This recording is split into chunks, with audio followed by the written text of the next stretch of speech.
जैसे ये बच्चों वाला मुद्दा हुआ अभी एग्जाम और सीबीएसई और ये सब, इसको मैं सोशल अनरेस्ट वो मानता हूँ कि इससे एक सोशल अनरेस्ट हो सकता है, हुआ लोगों में, तकलीफ हुई लोगों को, प्लानिंग का ही प्रॉब्लम है ना। नहीं, इसमें क्या कोर्स करेक्शन करती है सरकार ऐसे मामलों में? नहीं हो रहा है ना, इसमें भी नहीं हो रहा है, इसमें नहीं हो रहा है। इसमें हम लोग तात्कालिक उपाय कर रहे हैं, प्रॉब्लम स्ट्रक्चरल है और हम साइक्लिकल उपाय कर रहे हैं। स्ट्रक्चरल उसको कहिए ना, आज क्या है, हम प्रधानमंत्री आकर के कहते हैं अगर मन की बात में कि भाई ये समस्या है, और भरोसा दिलाते बच्चों को कि अभी 21 तारीख को जो परीक्षा होगी उसमें गड़बड़ी नहीं होगी और तमाम स्ट्रक्चरल जो चेंजेज होने हैं वो सरकार करेगी।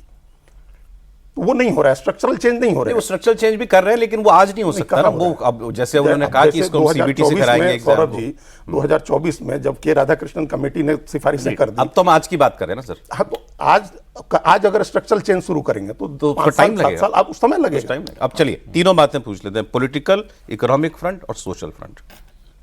नहीं, पॉलिटिकल में तो निश्चित तौर पे फीडबैक सिस्टम बहुत कमाल का रहता है। इकोनॉमिक फ्रंट में सिर्फ क्या होता है ना कि ओपिनियन इतने ज़्यादा अलग अलग होते हैं। अब जैसे ताइवान की इकोनॉमी है, उसका शेयर बाजार बहुत बड़ा हो गया, तो उसका सबसे बड़ा कारण है सुपर कंडक्टर। हाँ, वो ये है, उसमें सेमीकंडक्टर के चलते आप बहुत बड़े हो गए। हमारे पास क्या, हमारी इकोनॉमी ऐसी थी कि हम उसमें इतना ज़्यादा इन्वेस्ट करके उस चीज़ों को करें।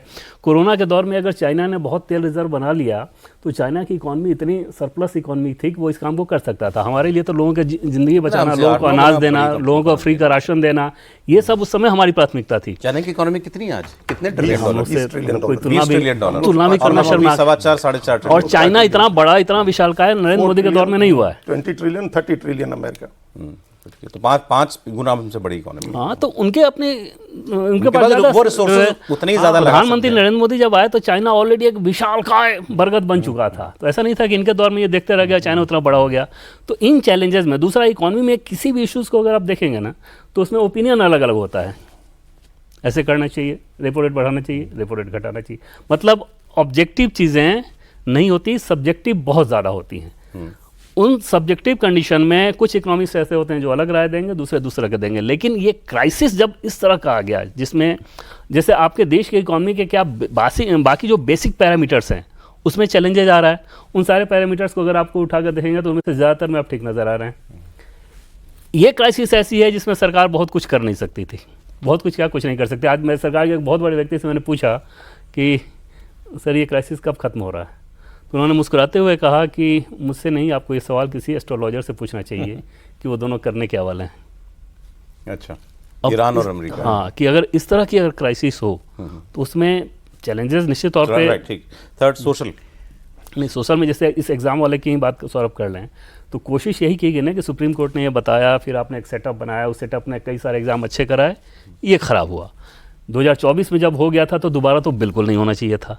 लेकिन इसका एक दूसरा एस्पेक्ट समझें कि जिन लोगों के ऊपर जिम्मेदारी दी गई है कि आपको क्वेश्चन सेट करना है, वो अगर बेईमान निकल गया, क्वेश्चन ट्रांसलेट करना है, वो बेईमान अगर निकल गया तो किस इंफ्रास्ट्रक्चर से, किस सेटअप से, किस स्कैनिंग के द्वारा आप ये जान सकते हैं कि मैं बेईमानी करूंगा या नहीं करूंगा अगर मेरा पहले का बैकग्राउंड नहीं। जवाबदेही भी तय करनी पड़ेगी और इंश्योर भी करना पड़ेगा कि दोबारा ना हो, कैसे भी करिए। आप ये बताइए कि जैसे मैं अभी यहाँ बैठा हूँ और मैं आगे क्या बोल दूंगा, आप क्या जानेंगे? मैं सारी बातें मान ली। मैं कह रहा हूँ कि आप देश के शिक्षा मंत्री हो, मैं आपसे पूछूं, मैं स्टूडेंट हूँ, सर अगली बार पेपर लीक तो नहीं होगा, तो आपका जवाब क्या होगा?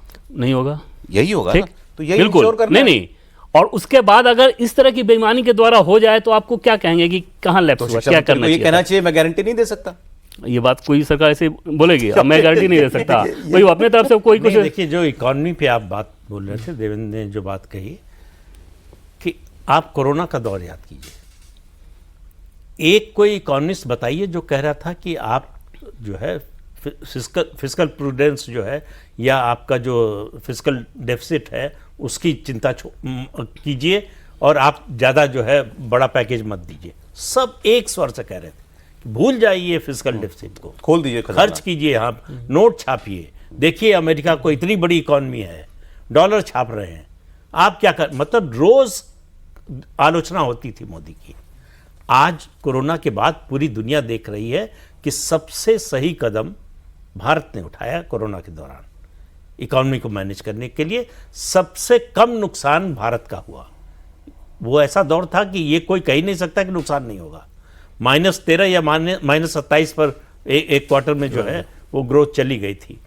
लेकिन उसके बाद हम कैसे उससे निकले और उसके बाद जो है हम दुनिया के चौथे नंबर की इकॉनमी बने उस क्राइसिस से निकलकर। तो ये कहना कि वो इकोनॉमिस्ट ये कह रहा है तो इसका मतलब यही सही है, बाकी कोई जो लोग कह रहे हैं वो सही नहीं है, सरकार जो कर रही है वो गलत है क्योंकि फला इकोनॉमिस्ट ने ये बात कही।